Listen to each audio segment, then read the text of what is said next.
दोस्तों, आज मैं आपको जो कहानी सुनाने जा रही हूँ, ये कहानी है गरीब माँ की दर्जी बेटी की। तो चलिए दोस्तों, देखते हैं आज की ये कहानी। रामनगर के एक सुंदर से गांव में विजय नाम का एक आदमी अपनी पत्नी अनुराधा और अपनी एक प्यारी सी बेटी खुशी के साथ रहता था। सुबह सुबह ही विजय अपने काम पर चला जाता था और रात होने पर घर वापस लौट कर आता था। विजय का परिवार गरीब नहीं था और ना तो ज्यादा अमीर था। उनके पास रहने के लिए एक खुद का घर था और पहनने के लिए अच्छे कपड़े थे। खुशी बचपन से ही सिलाई की बहुत शौकीन थी, इसलिए वो अपने घर में तरह तरह के कपड़े सिलती थी जो देखने में बहुत सुंदर होते थे। खुशी को सिलाई करता देख उसकी माँ को बिल्कुल भी अच्छा नहीं लगता था। खुशी बेटा, ये तुम फालतू के काम क्यों करती हो? तुम्हें कपड़े सिलकर भला क्या मिलेगा? तू घर का कुछ काम भी कर लिया कर। दिन भर तू कपड़े ही सिलती रहती है। क्या माँ, मैंने आपसे कितनी बार बोला है कि मुझे कपड़े सिलना बहुत अच्छा लगता है, इसलिए मैं कपड़े सिलती हूँ। आप मुझे हमेशा डांटती रहती हैं। अच्छा माँ, ये बताओ मैंने ये फ्रॉक कैसे सिली है? हाँ, देखने में तो सही है। अच्छा चल ठीक है, अब मैं जा रही हूँ घर का काम करने के लिए। ऐसा बोलकर अनुराधा घर का काम करने के लिए चली जाती है। खुशी मन ही मन खुश हो रही थी क्योंकि उसकी माँ ने पहली बार उसके सिले हुए कपड़े की तारीफ की थी। आज मैंने सच में बहुत अच्छी फ्रॉक बनाई है। आज तो माँ को भी पसंद आ गई। विजय के परिवार की ऐसे ही खुशियों के दिन बीत रहे थे, लेकिन एक दिन अचानक से विजय काम पर नहीं जाता है। तो अनुराधा कहती है, क्या हुआ? आज आप काम करने के लिए नहीं गए? हाँ अनुराधा, मेरी तबीयत आज कुछ ठीक नहीं लग रही है। मैं कल से काम पर जाऊंगा। अगले दिन सुबह होने पर भी विजय काम पर नहीं जाता है। विजय अपने बिस्तर में ही अभी भी सोया हुआ था। तब अनुराधा आकर कहती है, अरे आपको क्या हुआ है? आप अभी तक सोए हैं? काम पर नहीं जाना है क्या? अनुराधा, मेरी तबीयत बहुत ही ज्यादा खराब है। आज मैं काम पर नहीं जा पाऊंगा। तुम मेरे लिए बाजार से दवाइयाँ लेकर आ जाओ। अनुराधा बाजार जाकर विजय के लिए दवा लेकर आ जाती है। विजय को दवा खाते खाते कुछ दिन बीत जाते हैं, लेकिन विजय की तबीयत में कोई भी सुधार नहीं आता है। दिन ब दिन विजय की तबीयत और ज्यादा बिगड़ती ही जा रही थी। अब ऐसा लग रहा था कि विजय अब इस दुनिया में ज्यादा दिनों तक जीवित नहीं रह पाएगा। अनुराधा बहुत परेशान थी क्योंकि अनुराधा विजय को बहुत डॉक्टर के पास दिखा चुकी थी। फिर एक दिन अचानक विजय की मौत हो जाती है। अनुराधा और खुशी बहुत रोती हैं क्योंकि अब उनके घर का खर्च कैसे चलेगा। विजय के इलाज में बहुत सारे पैसे खर्च हो गए थे। अब उनके पास बहुत कम पैसे बचे थे। अनुराधा की समझ में नहीं आ रहा था कि अब वो क्या करे और घर का खर्च कैसे चलाए। फिर एक दिन खुशी अपनी माँ के पास जाकर उनसे कहती है, माँ, मैं आपसे एक बात कहूँ? जैसा कि आपको पता है मुझे कपड़े सिलना कितना अच्छा लगता है और मैं कितनी अच्छे कपड़े सिलती हूँ। तो क्यों ना मैं कपड़े सिलूं और आप उन कपड़ों को ले जाकर बाजार में बेच दीजिए। ऐसा करने से हम लोगों को कुछ तो पैसे मिल ही जाएंगे, जिससे हम लोगों के घर का खर्च चल जाएगा। हाँ खुशी, तुम सही कह रही हो। मैं कल से ही तुम्हारे बनाए हुए कपड़ों को ले जाकर बाजार में बेच दूंगी। फिर अगले ही दिन से खुशी कपड़े सिलने लगती है और उसकी माँ उन कपड़ों को ले जाकर बाजार में बेच देती थी। खुशी के हाथ के बनाए हुए कपड़े इतने सुंदर होते थे कि जल्द ही सारे कपड़े बिक जाते थे। इतनी जल्दी कपड़ों को बिकते हुए देखकर अनुराधा बहुत खुश होती है। 1 महीना बीत जाता है और अब अनुराधा के पास बहुत सारे पैसे हो गए थे। उन पैसों से अनुराधा एक बहुत बड़ी कपड़ों की दुकान खोलती है। इधर खुशी बहुत ही सुंदर सुंदर कपड़े सिलती है। 1 साल के बाद अब अनुराधा बहुत अमीर हो गई थी। उसके पास पैसों की कोई कमी नहीं थी। अनुराधा एक बहुत बड़ा घर बनवा लेती है। अब अनुराधा अपनी बेटी खुशी के साथ हंसी खुशी से एक खुशहाल जीवन गुजारने लगती है। कुछ समय पहले की बात है। एक संजना नाम की लड़की अपनी सौतेली माँ यामिनी और अपने सौतेले भाई विकी के साथ रहती थी। यामिनी एक बहुत ही मतलबी औरत थी। वो अपने बेटे विकी की देखभाल बहुत अच्छे से करती थी। वहीं दूसरी तरफ संजना पर बिल्कुल भी ध्यान नहीं देती थी और उससे पूरे दिन नौकरानी की तरह घर का सारा काम करवाती थी और खाने के लिए उससे बचा कुचा खाना दे दिया करती थी। इसी तरह एक दिन संजना किचन में सफाई कर रही थी कि तभी पानी में फिसलकर संजना गिर जाती है और उसको बहुत जोर से चोट लग जाती है। जब उसे हॉस्पिटल लेकर जाया जाता है तो डॉक्टर बोलते हैं कि सुनिए, संजना का पैर खराब हो गया है और अब वो अपने पैरों पर कभी चल नहीं पाएगी।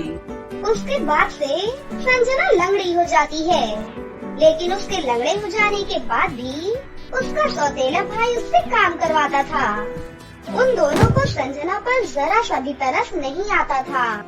सुन संजना, जल्दी से ये मेरी सुंदर सी शर्ट प्रेस कर। मुझे आज शाम को एक पार्टी में जाना है।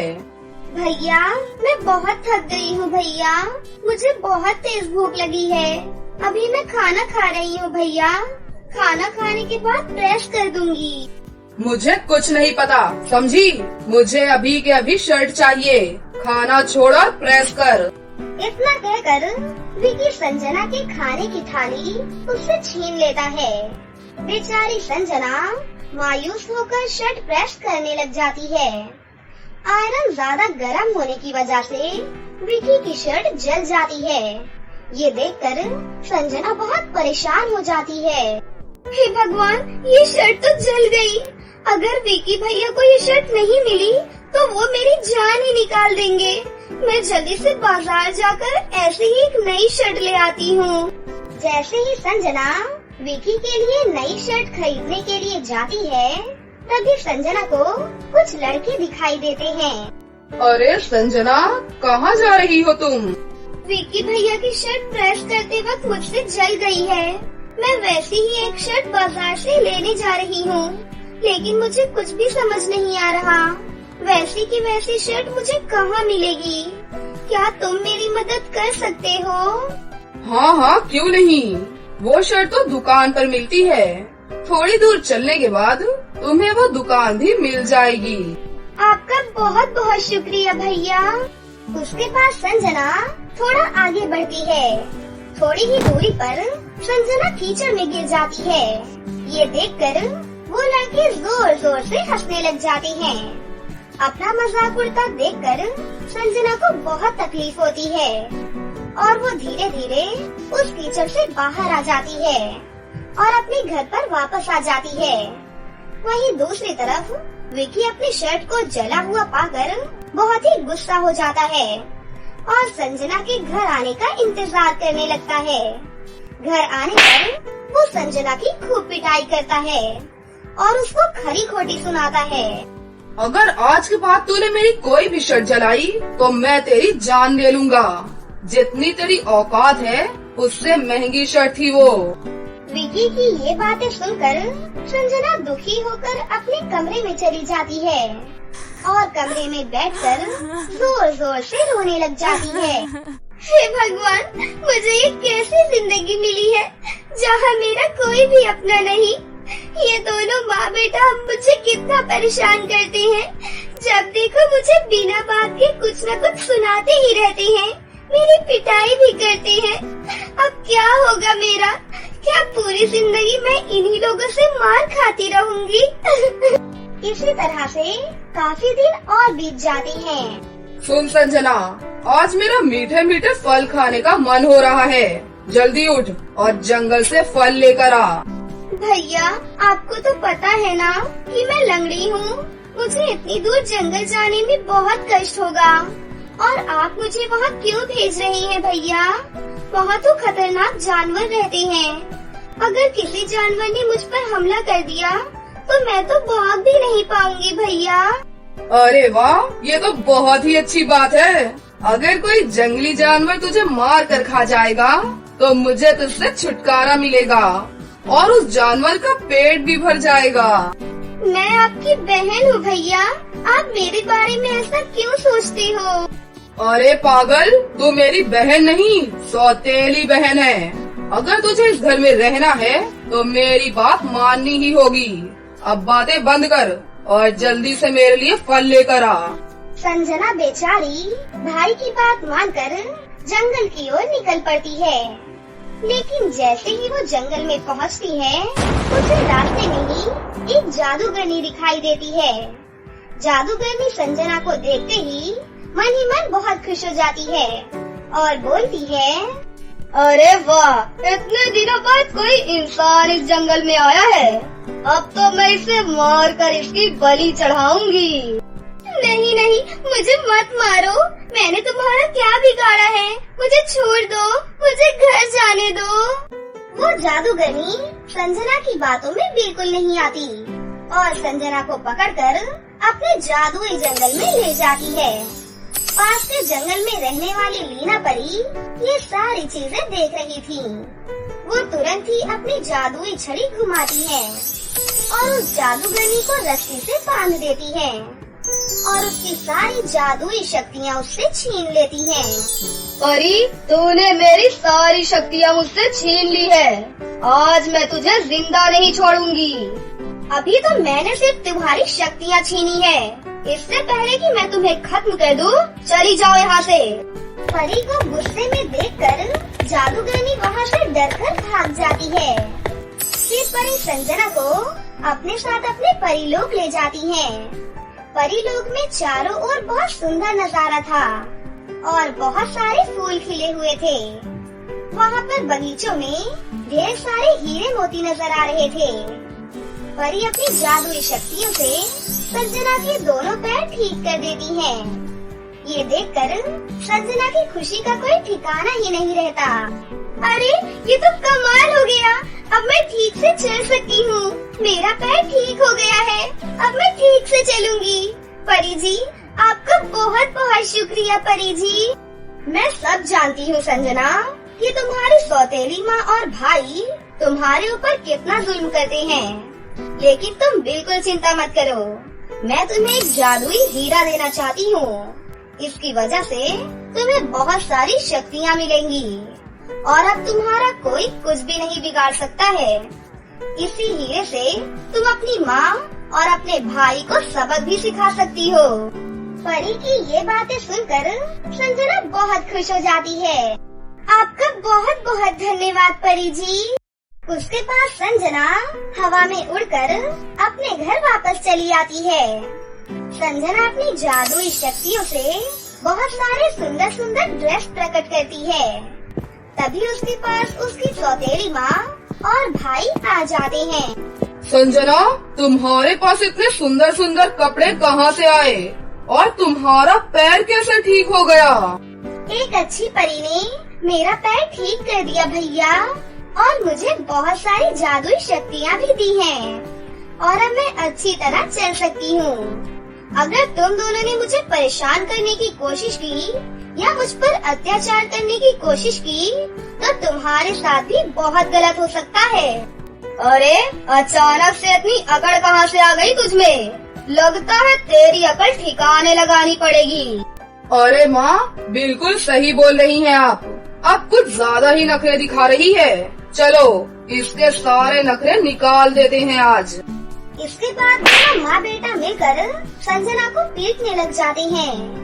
लेकिन तभी संजना अपनी जादुई शक्तियों से दोनों माँ बेटों को बिजली के झटके देती है अरे मर गई। ये संजना तो बहुत ज्यादा शक्तिशाली हो गई है। अरे मुझे माफ कर दे बेटी, मैं आगे से तेरे साथ कभी भी गलत नहीं करूँगी। इतने दिनों से तुम दोनों ने मेरे ऊपर बहुत अत्याचार किए। मैं तुम दोनों को कभी माफ नहीं करूँगी और ना ही तुम दोनों को अपने साथ इस घर में रखूंगी। घर में क्या, तुम तो इस गांव में भी रहने लायक नहीं हो। निकल जाओ यहाँ से। बेटा हमें अपने साथ रहने दे, हमें मत निकाल बेटा। हम कहाँ जाएंगे तेरे बिना? तू तो मेरी बेटी है ना। क्या तू अपनी माँ के साथ ऐसा करेगी? लेकिन इस बार संजना अपनी माँ और भाई की एक नहीं सुनती। अरे वाह, अभी अचानक से माँ की ममता मेरे ऊपर कहाँ से आ गई? अब तक तो तुम दोनों माँ बेटों ने मुझे नौकरानी समझ कर रखा था ना। बंद करो ये अपना दिखावा और चले जाओ यहाँ से। नहीं नहीं बहन, हमें माफ कर दो। बहन हमें माफ कर दो। दोनों माँ बेटा शर्मिंदा होते हुए गांव से बहुत दूर चले जाते हैं और संजना परी से मिली हुई जादुई शक्तियों के साथ गरीब लोगों की मदद में लग जाती है और बहुत ही खुशी खुशी रहने लग जाती है। तो दोस्तों, कैसी लगी आपको हमारी ये कहानी? अगर आपको हमारी कहानी अच्छी लगी हो तो इसे जरूर लाइक करें। साथ ही हमारे चैनल को सब्सक्राइब भी कर लें और बेल आइकन को दबाना ना भूलें। मिलते हैं अगली वीडियो में। धन्यवाद।